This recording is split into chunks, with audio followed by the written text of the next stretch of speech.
आज हमारा पेपर है 2 सितंबर का, शिफ्ट 2 का ये पेपर है। तो पहला क्वेश्चन है, the figure shows a region of length L with a uniform magnetic field of 0.3 tesla in it and a proton entering the region with velocity 4 into 10⁵ metre per second making an angle 60 degree with the field if the proton completes 10 revolution by the time it cross the region shown, L is close to mass of proton दिया गया है और charge of proton भी यहाँ पर है। तो पहले तो इस सिचुएशन को अगर रीड्रॉ करें तो सिचुएशन के हिसाब से यहाँ पर जो एंगल बन रहा है that is 60 degree with the horizontal, right. तो ये 60 डिग्री होगा यहाँ पर। अब इसका ये जो कॉस कंपोनेंट मतलब कि हॉरिजॉन्टल कंपोनेंट, उसकी अगर फॉर्मूला लिखी जाए तो v cos 60 और v cos 60 that is equal to v/2, क्योंकि cos 60 इज 1/2, राइट। अब according to time period equation t is equal to 2πm QB। तो ये एक टाइम पीरियड की फॉर्मूला है। जब कोई भी किसी चार्ज को हम मैग्नेटिक फील्ड के अंदर रखेंगे तो उसका जो ऑसिलेशन होगा उसका टाइम पीरियड की ये फॉर्मूला है, राइट। तो total time t is equal to 10 into T, क्योंकि यहाँ पर 10 रिवोल्यूशंस हो रहे हैं, राइट। और फिर अगर लेंथ की बात करें, क्योंकि यहाँ पर दो एंड्स के बीच L जितना लेंथ है, तो distance is equal to speed into time. Speed into time के हिसाब से यहाँ पर स्पीड है v/2, right, into time t। So L is equal to v/2 into 10 into capital T, right. तो दैट इज अब यहाँ पर लिखे L is equal to 2 5 10, right. So 5 into v और यहाँ पर T की फॉर्मूला है 2πm upon Q into B, right. तो पूरी फॉर्मूला रख दी हमने।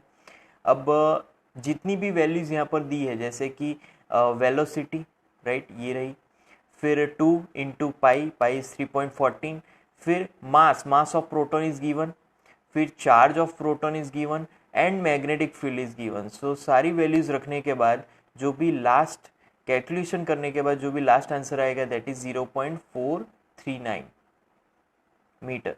तो 0.439 is nearly equal to 0.44. So third option, that is our answer. Next question में the displacement time graph of a particle executing simple harmonic motion is given in figure.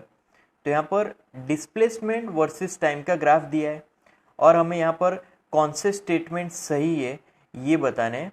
तो पहला statement है the force is 0, t is equal to 3t/4, acceleration is maximum at t is equal to t, speed is maximum at t is equal to t/4 and the potential energy is equal to kinetic energy of the oscillation at half periodic time, right। तो first equation start करेंगे force से। Force is equal to mass into acceleration.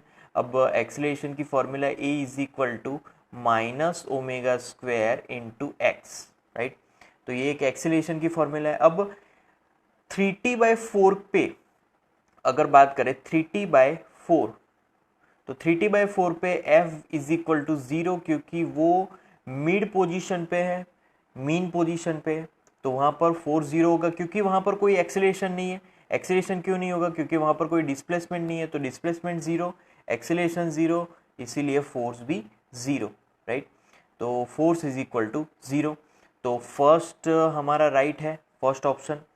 अब second option की बात करें तो at t is equal to t अगर बात करें तो x मैक्सिमम होगा, राइट, क्योंकि यहाँ पर अगर बात करें t इज इक्वल टू तो मैक्सिमम डिस्प्लेसमेंट है वहाँ पर, तो इसीलिए x मैक्सिमम। सो इसीलिए एक्सेलरेशन भी मैक्सिमम, क्योंकि इस इक्वेशन के हिसाब से x मैक्सिमम तो एक्सेलरेशन भी मैक्सिमम, तो b भी सही है, राइट। अब थर्ड इक्वेशन की बात करें तो वेलोसिटी की फॉर्मूला होगी यहाँ पर सिंपल हार्मोनिक मोशन के अकॉर्डिंग ω√a² माइनस x²।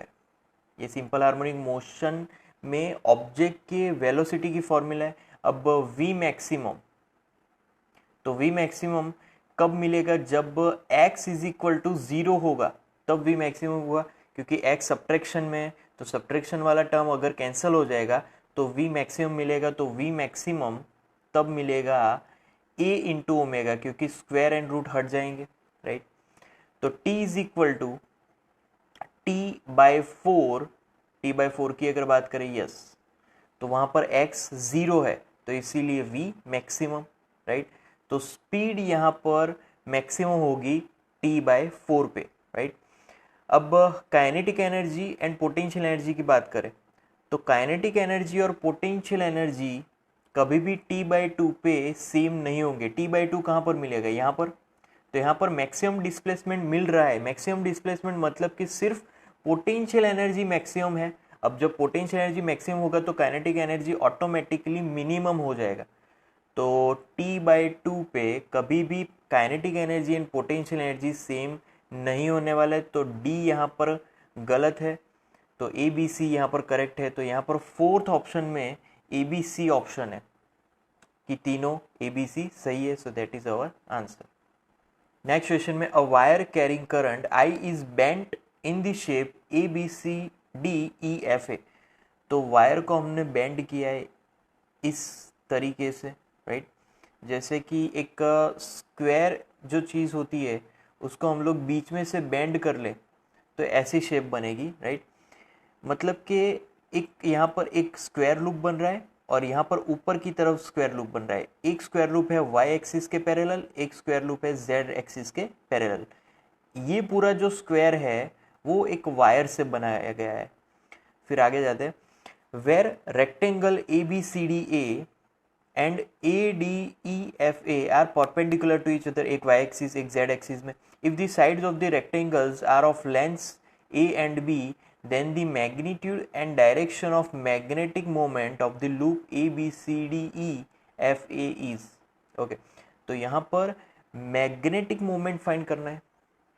तो पहले मैग्नेटिक मोमेंट की जो जनरल फॉर्मूला है उससे स्टार्ट करें। m is equal to N I है, एक जनरल फॉर्मूला है, n is equal to I, right. अब ABCD अगर लूप की बात करें तो ABCD के लिए vector m1 is equal to ABI K hat, right। AB that is length into breadth, I current and K hat, right। अब DEFA की बात करें, DEFA तो vector m2 is equal to ABI J hat, right. एक y axis में है और एक z एक्सिस में है। अब दोनों को वेक्टर सम करवाएं तो vector m is equal to vector m1 plus vector m2, right. तो is equal to ABI common और बाकी बचेगा K hat plus J hat, right. अब इसको अगर हम यहाँ पर √2 से मल्टीप्लाई और √2 से डिवाइड करवाएं तो इज इक्वल टू ABI √2 से मल्टीप्लिकेशन एंड √2 से ही डिवीज़न, तो यहाँ पर मिलेगा K hat upon √2 plus J hat upon √2, right. तो यहाँ पर कौन सा ऑप्शन मैच हो रहा है, सो K hat upon √2 and J hat upon √2, तो यहाँ पर फर्स्ट ऑप्शन मैच हो रहा है, so that is our final answer. Next question में, a potentiometer wire PQ of 1 meter length is connected to a standard cell E1. Another cell E2 of EMF 1.02 volt is connected with a resistance R and switch S. With switch S open, the null position is obtained at a distance of 49 centimeter from Q. The potential gradient of the potentiometer wire is, right। तो पहले तो 1 metre का पूरा length का हमने wire लिया, right. उसको एक स्टैंडर्ड सेल E1 से कनेक्ट किया। अब दूसरा सेल लिया E2, उसका EMF है 1.02 और उसको कनेक्ट किया एक R resistance and S switch से, राइट। अब आगे बैलेंसिंग पॉइंट की बात करें, बैलेंसिंग पॉइंट अगर P से हम लोग फाइंड कर रहे हैं, राइट, तो 1 मीटर लेंथ वायर है तो 100 माइनस यहाँ पर 49, तो 100 माइनस 49 क्योंकि 49 इज गिवन, तो यहाँ पर 51 सेंटीमीटर आएगा।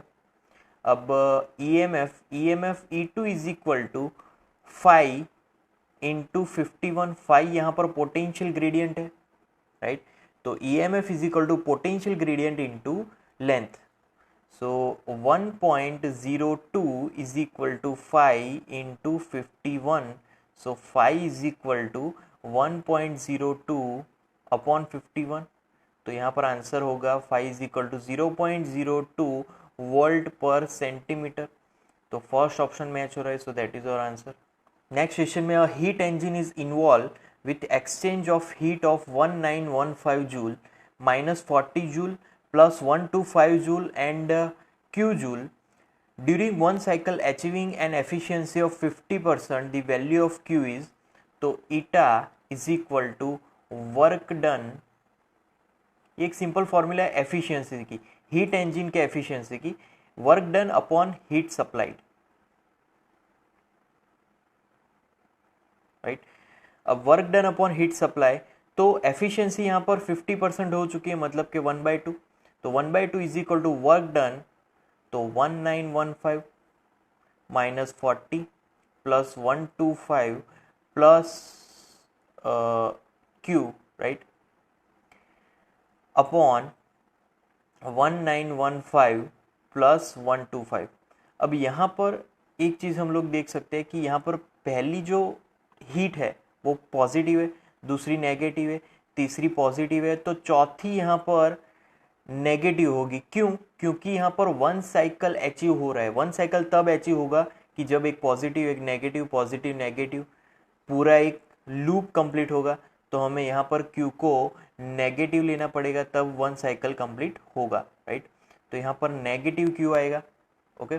सो 1/2 इज इक्वल टू, अब जो हमारा न्यूमरेटर है उसकी यहाँ पर कैलकुलेशन होगी 2000 माइनस Q अपॉन 2040, राइट। क्योंकि जो हीट सप्लाई होगी, हीट सप्लाई सिर्फ पॉजिटिव एनर्जीज को ही हम लोग मानते हैं, मतलब कि हीट सप्लाई मतलब पॉजिटिव एनर्जीज, राइट। तो क्रॉस मल्टीप्लिकेशन से यहाँ पर फॉर्मूला मिलेगी 2040 is equal to 4000 minus 2Q, right.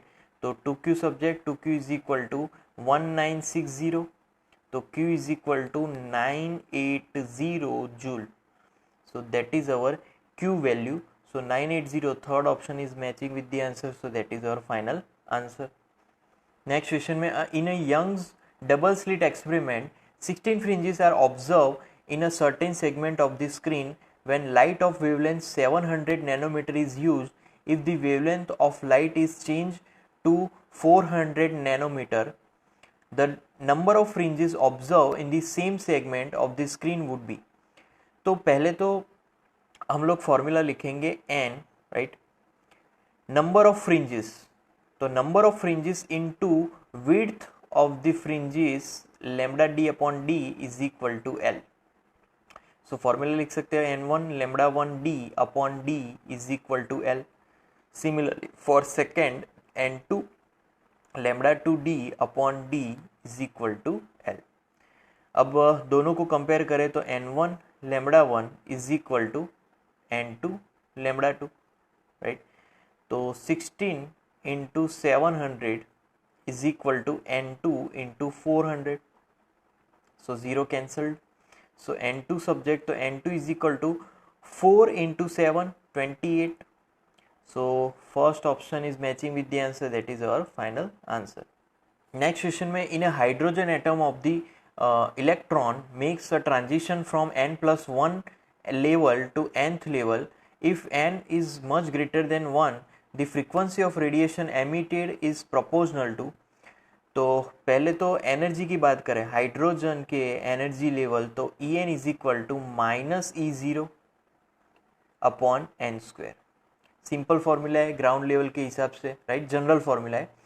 अब E0 आयोनाइजेशन एनर्जी, एक हाइड्रोजन की आयोनाइजेशन एनर्जी है E0। अब यहाँ पर ट्रांजिशन हो रहा है, तो ट्रांजिशन के हिसाब से जो एनर्जी बाहर रेडिएट होगी उसकी अगर फॉर्मूला लिखे तो delta E is equal to E0। यहाँ पर नेगेटिव साइन आएगी क्योंकि यहाँ पर ट्रांजिशन हो रहा है, right. So 1 upon n square minus 1 upon n plus 1 whole square. अब इसका कैलकुलेशन करेंगे, सॉल्यूशन करेंगे तो n+1 whole square minus N square upon N square into n+1 whole square, right. तो इज इक्वल टू E0। अब इसको calculate करेंगे तो बाकी बचेगा यहाँ पर 2n+1 एंड यहाँ पर बचेगा n square as it is n+1 whole square. मतलब कि अगर n⁴ कॉमन निकालेंगे तो लास्ट में n⁴ इंटू 1+1 अपॉन n⁴ बचेगा, राइट। इसको और कैलकुलेट करेंगे तो E0 अपर टर्म में n कॉमन करेंगे तो n bracket 2+1 upon n, right. And denominator में n⁴ 1+1 upon n whole square, right, is equal to, अब यहाँ पर n 1 upon n is nearly equal to 0। क्यों? क्योंकि n is very much greater than 1, तो n is very much greater than 1, तो इसीलिए h nu is equal to E0। अब n term neglect हो जाएगी, मतलब कि 1 अपॉन n टर्म यहाँ पर सारी नेगलेक्ट हो जाएगी, तो बाकी बचेगा 2 अपॉन, नीचे बचेगा n, एक n कैंसिल हो जाएगा, यहाँ पर क्यूब आएगा तो n³, राइट। तो इसीलिए यहाँ पर जो फ्रीक्वेंसी वो है 1 अपॉन n⁵ के प्रोपोर्शन में, तो frequency is proportional to 1 upon n⁵, second option यहाँ पर मैच हो रहा है। नेक्स्ट क्वेश्चन में, in the following digital circuit what will be the output at Z when the input AB are 1 0 0 0 1 1 and 0 1। तो यहाँ पर इनपुट्स की अगर बात करें तो इनपुट्स AB है और यहाँ पर पहला आउटपुट है P और यहाँ पर Q आउटपुट है, राइट। फिर आगे जाएंगे P एंड Q, तो यहाँ पर आउटपुट मिलेगा R, यहाँ पर फिर भी P रहेगा। तो उसके हिसाब से अगर मैं बुलियन इक्वेशन लिखूं तो Z is equal to last वाला बुलियन इक्वेशन मिलेगा P प्लस R बार, क्योंकि ये नॉर गेट है, राइट। फिर उसके आगे जाते हैं, मतलब कि इस वाले गेट में जाते हैं, तो P प्लस R मतलब P प्लस Q, क्योंकि ये वाला एंड गेट है, तो P Q एंड गेट मतलब कि डॉट प्रोडक्ट, तो उसका भी बार मतलब बार P प्लस PQ, ये R की इक्वेशन है PQ, राइट। फिर उसके बाद P को कॉमन ले लेते हैं तो P 1 प्लस Q, राइट। अब according to 1 plus A is equal to 1, तो यहाँ पर भी P एंड 1 प्लस Q उसका बार था, तो यहाँ पर आएगा P बार, क्योंकि वो एज इट इज ही रहेगा। अब P बार मतलब कि हम लोग यहाँ पर पहुँच चुके हैं, तो वो डॉट प्रोडक्ट है, राइट। तो Z is equal to AB bar और उसका भी बार, तो बार बार कैंसिल हो जाएगा, तो Z is equal to AB बचेगा। तो ये नॉर्मली एक एंड गेट हुआ, राइट। तो एंड गेट में 1 0 0 आएगा, 0 0 0 1 1 1 और लास्ट में 0 1 0, राइट। तो 0 0 1 0, तो थर्ड ऑप्शन मैच हो रहा है आंसर के साथ, so that is your final answer. Next question में, if the momentum P, area A and time T are taken to be fundamental quantities then the dimensional formula for energies. तो energy कौन से physical quantities पे dependent है? तो पहले तो P, फिर A एंड फिर T, तो P⁴x, A⁴y एंड T⁴z लिख लेते हैं। अब एनर्जी की dimensional formula m1 L2 T-2, फिर मोमेंटम की डायमेंशनल फॉर्मूला तो m1 L1 T-1 raise to x, फिर A एरिया मतलब L2 रेज टू y, फिर T टाइम मतलब T1 raise to z, right. तो m1 L2 T-2 is equal to m raise to x L raise to x T raise to -x L raise to 2y and T raise to z। तो m1 L2 T-2 is equal to m raise to x L। अब जो भी base same है उसके power को हम लोग सम कर देते हैं, तो x plus 2y and T raise to -x plus z, right. अब पावर्स को यहाँ पर कंपेयर करें तो x is equal to 1, x plus 2y is equal to 2, x plus 2y is equal to 2 and minus 2 is equal to minus X plus Z, right. तो x is equal to 1 मिल गया, फिर compare करने के बाद y is equal to 1/2 मिलेगा and then last में z is equal to -1 मिलेगा। तो यहाँ पर e इज इक्वल टू, अब पावर्स पे उसकी वैल्यूज लिखे तो p रेज टू x की वैल्यू 1, फिर a रेज टू y मतलब 1/2 एंड फिर t रेज टू z मतलब कि t रेज टू -1। तो यहाँ पर p1 a raise to 1/2 t raise to -1 second option के साथ मैच हो रहा है, so that is our answer. Next question में, a capillary tube made of glass of radius 0.15 millimeter is deep vertically in a beaker filled with methylene iodide. Surface tension is equal to 0.05 Newton meter inverse. Density is given, which rises to height h in the tube. It is observed that two tangents draw from liquid glass interfaces make an angle 60 degree with another, then h is close to. तो पहले तो यहाँ पर जो capillary rise है उसमें जो हमें सरफेस मिल रही है दैट इज कॉनकेव सरफेस। अब दोनों के टेंजेंट अगर ड्रॉ करें तो वो एक दूसरे से 60 डिग्री बना रहे, so this angle is 60 degree, right. अगर वो 60 है तो यहाँ पर 30 एंगल बनेगा 30 डिग्री, ओके। अब यहाँ पर फॉर्मूला की अगर बात करें तो r upon capital R is equal to cos 30, क्योंकि यहाँ पर अगर ट्राइंगल बनेगा तो उस ट्राइंगल का जो एंगल होगा दैट इज 30, और उस फॉर्मूला के हिसाब से हमारा जो r है, राइट, क्योंकि cos में एडजेसेंट अपॉन हाइपोटेनियस होगा, so this is our small r and hypotenuse जो होगा हमारा कैपिटल R होगा। तो r को सब्जेक्ट बनाए तो r is equal to r upon cos 30, right. तो फॉर्मूला होगी 2r upon √3, right, is equal to, अब वैल्यूज रखे मतलब कि r की वैल्यूज तो 2 इंटू 0.15 इंटू 10⁻³ क्योंकि मिलीमीटर है, अपॉन √3 मीन्स 1.71, राइट।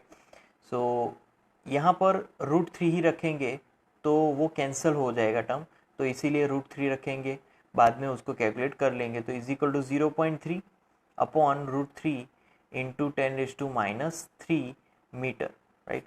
अब हाइट ऑफ कैपिलरी की एक fix formula h is equal to 2t upon ρgr, so is equal to 2 into √3 into capital T, right. तो कैपिटल T की यहाँ पर सरफेस टेंशन की यहाँ पर अगर वैल्यूज रखे और ρgr की वैल्यूज तो h is equal to answer मिलेगा 0.087 मीटर। तो 0.087 मीटर थर्ड ऑप्शन के साथ मैच हो रहा है, so that is your final answer. Next question में, the height h at which the weight of the body will be the same as that of at the same depth h from the surface of the earth is, तो यहाँ पर m1 मतलब कि जो नया मास है उसकी बात करें तो मास डेंसिटी मतलब कि total mass upon total volume 4/3 pi r cube into 4/3 pi into r minus h raise to 3। तो m1 इज इक्वल टू मिलेगा m into r minus H raise to 3 upon r, क्योंकि 4/3 पाई कैंसल्ड, राइट। तो r raise to 3 यहाँ पर as it is, तो यहाँ पर r raise to 3, right. तो m G P is equal to m G Q, क्योंकि दोनों ही पॉइंट पे वेट सेम होगा, तो M G P is equal to M G Q, तो एम एम कैंसिल हो जाएगा, तो G P is equal to G Q, G P G M one upon R minus H whole square is equal to G M upon R plus H whole square, right. तो ये formula होगी। अब यहाँ पर GM1, तो GM R minus H whole cube upon R minus H square into R cube is equal to GM upon R plus H square, right. अब cross multiplication GM cancelled, तो cross multiplication में R minus H R plus H whole square is equal to R cube, right. अब उसका आगे calculation करेंगे तो R cube minus H R square minus H square R minus H cube plus 2r square H minus 2r H square is equal to R cube. तो R cube gets cancelled, right. बाकी जो भी terms होंगे वो भी cancel हो जाएंगे। H R square minus 2r square sorry plus 2r square H, right. तो एक कैंसिल हो जाएगा, तो यहाँ पर h कॉमन करके वो 0 हो जाएगा, तो लास्ट में बचेगा R square minus R H square minus H cube is equal to 0। तो R square minus R H minus H square is equal to 0, right. तो h is equal to minus R plus और minus under root, यहाँ पर एक h आएगा, right. तो under root R square plus 4r square upon 2।